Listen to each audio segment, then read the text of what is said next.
Hello les passionnés de déco, j'aimerais parler aujourd'hui d'un sujet important. La déco, c'est vraiment de la psychologie. Montre-moi ta maison et je te dirai qui tu es. Ta façon de ranger ta maison détermine qui tu es. Alors, ne prends pas les conseils ici personnellement, prends-les comme un outil et pose-toi les bonnes questions pour toi, mais aussi pour tes proches et aussi pour ton entourage, pour l'intérieur de ton entourage. Au quotidien, on peut détester ou aimer faire le ménage, faire du rangement. J'ai découvert un article qui révèle les traits de personnalité selon comment vous rangez et j'avais vraiment envie de partager ça avec vous. Voici 9 problèmes psychologiques déceler rien qu'en regardant comment est rangée ta maison, rien qu'en observant le désordre dans une maison. Numéro 1,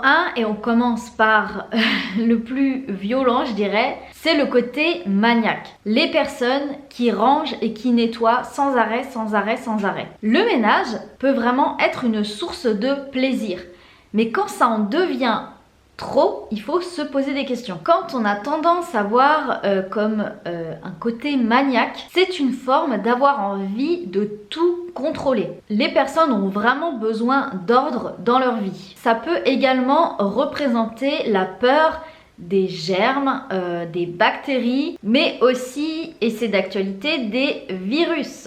Et ça montre vraiment une source d'anxiété. Nettoyer devient alors un espèce d'échappatoire. C'est surtout pour s'occuper l'esprit. Ce sont plutôt des personnes qui vont s'enfermer dans leur propre monde, reprochant bien souvent aux autres de salir ou de mettre du désordre. Les personnes maniaques sont bien souvent très dures envers elles-mêmes, du coup envers les autres, et au fond d'elle, la personne a l'impression de jamais en faire assez. C'est souvent un manque de reconnaissance et surtout un manque de confiance en soi. Et c'est plutôt stressant de vouloir être parfait. Numéro 2, et je pense que ça concerne beaucoup de gens, c'est de vouloir tout garder, d'avoir trop de choses. Vous savez, ces balcons encombrés, ces placards encombrés, la vaisselle qu'on peut accumuler même si elle est démodée, qu'elle est ébréchée ou encore qu'elle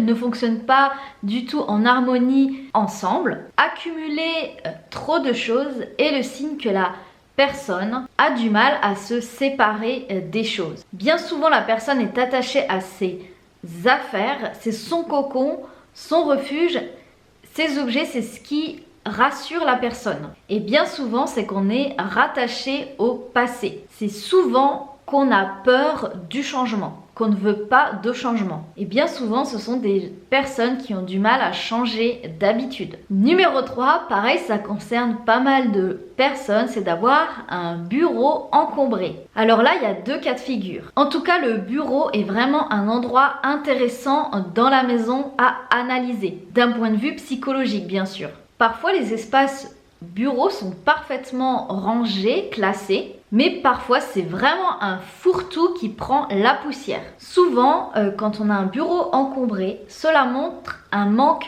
de responsabilité, un manque de maturité. Bien souvent, les personnes ont une estime d'eux-mêmes élevée, mais également un bureau encombré peut être un signe de créativité où les personnes finalement tirent le meilleur parti dans le chaos. Et d'avoir du bazar dans leur bureau ne leur apporte aucun stress, bien au contraire. En tout cas, si tu fais des tâches répétitives à ton bureau qui ne te passionnent pas, qui sont ennuyeuses, tu vas avoir tendance à accumuler des choses sur ton bureau. Et finalement, le résultat que ça nous dit, c'est que tu t'ennuies dans ton travail. Au contraire, si tu as un environnement de travail coloré, avec des plantes, avec un joli bureau, avec suffisamment d'espace pour ranger, et bien tout de suite tu vas te sentir mieux et plus en confiance pour bien travailler. Et d'ailleurs, ça encourage à de nouvelles idées. Numéro 4, c'est quand tu es dans une maison et que tout est en ordre, mais que dans les placards, dans les tiroirs, tout est rangé en bazar dans des boîtes. Les placards débordent. Cela montre que la personne a vraiment besoin d'être en approbation de la vie des autres. Et pourtant, à l'intérieur d'eux-mêmes, c'est en bazar. Au fond, ils veulent faire bonne impression de l'extérieur, mais à l'intérieur, on cache tous les problèmes, on accumule tous les problèmes en essayant de les oublier. Pourtant, le bazar, il est là. Il est plus facile de cacher le bazar plutôt que d'affronter le problème. Avoir une maison propre qui semble rangée va augmenter l'estime de soi, mais finalement, on va se donner une mauvaise image de son amour-propre. Finalement, on va faire semblant, on va se mentir à soi-même. Petite parenthèse, c'est pour cela que si du jour au lendemain tu as envie de ranger, de trier un placard, c'est bien souvent que tu veux faire de la place, que tu veux faire de la place au changement. Et le fait d'avoir un placard trié, organisé, propre, rangé va t'apporter une grande source de satisfaction ainsi qu'un profond soulagement. Numéro 5, c'est d'avoir une salle de bain toujours sale. Normalement, la salle de bain, c'est le lieu qui représente le bien-être, la détente et le soin du corps. Normalement, la salle de bain est un lieu consacré pour oublier les problèmes de la journée et prendre soin de soi. Donc du coup, l'apparence d'une salle de bain en dit long sur son propriétaire. Est-ce qu'elle est propre? Est-ce qu'elle est bien agencée? Est-ce qu'il y a des matériaux de qualité? Est-ce qu'il y a beaucoup d'accumulation? Est-ce que c'est petit, etc., etc. Finalement, la salle de bain en dit long sur la personne, si elle prend soin d'elle ou pas. Est-ce qu'il y a des produits de qualité ou au contraire, il y a vraiment pas beaucoup de choses, le strict minimum? Une salle de bain sale, encombrée, montre que la personne a vraiment peu d'estime d'elle et ne prend pas soin d'elle. Et au contraire, si vous avez une salle de bain avec très peu de choses, ça veut dire que la personne ne s'occupe pas tant que ça de son apparence. Numéro 6, c'est de ne jamais rien réparer. Donc ça peut être un robinet qui fuit, une plainte qui se décolle, des vieux rideaux, un vieux papier peint ou des grosses traces sur une peinture, etc., etc. Ces personnes-là estiment que leur maison est temporaire, donc ils ne vont pas investir d'énergie à la réparer. Bien souvent, ce sont des personnes qui veulent partir, changer de métier, partir voyager, changer de vie même. Ils veulent changer de style de vie, voire même de changer de ville, de région ou encore de pays. Et cette situation malheureusement peut durer des années. D'un point de vue psychologique, ces personnes ont tendance à penser tout le temps à l'avenir. Ils évitent de dépenser de l'argent dans l'instant présent parce qu'ils veulent garder leur argent pour leur prochaine vie. Ces personnes perçoivent l'instant présent, le moment présent, comme un fardeau, comme un inconvénient auquel il faut survivre. Souvent, ils n'ont pas de plan concret, ils vivent au jour le jour et comptent sur les autres, sur l'extérieur pour changer de vie. Parce que ce sont des personnes qui ont du mal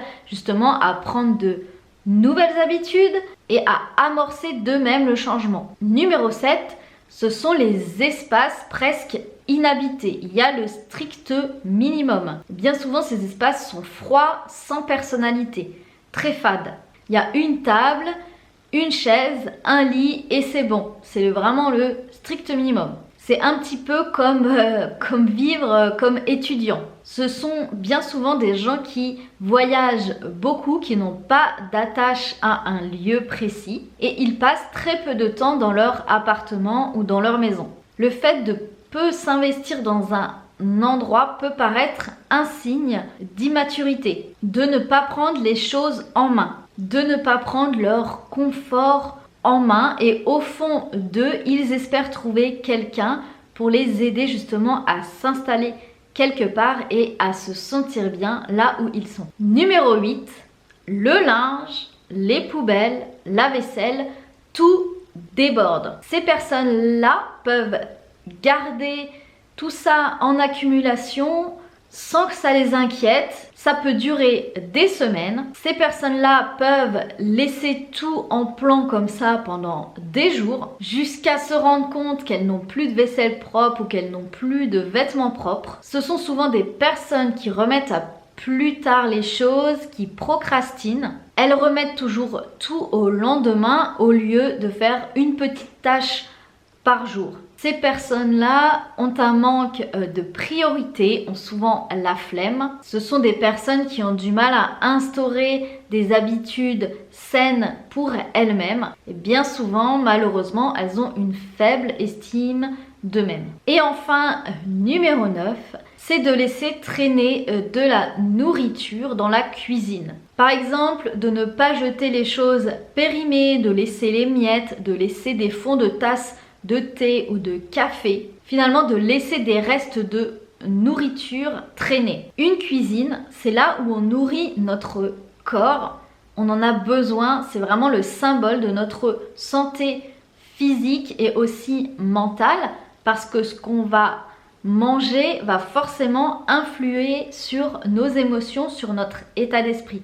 Donc la cuisine est un élément important qu'il faut nettoyer régulièrement et qui devrait rester propre parce qu'on y cuisine et on y mange. Donc laisser des choses comme ça, de la nourriture à l'abandon, déjà c'est beaucoup de gâchis. C'est vraiment un signe d'abandon, que la personne s'abandonne ou se sent abandonnée et il y a un certain découragement. Ça peut être le signe d'une dépression. La personne n'a tout simplement plus l'énergie nécessaire pour faire les choses, pour garder sa maison propre. Les personnes ne pensent pas que c'est important, voilà, ils abandonnent. Malheureusement, ils se sentent dévalorisés. La personne ne se valorise pas. La personne pense qu'elle ne mérite pas de vivre dans un endroit propre, dans un endroit qui est à son image. Le mot de la fin, c'est que garder sa maison propre, garder une maison agréable à vivre,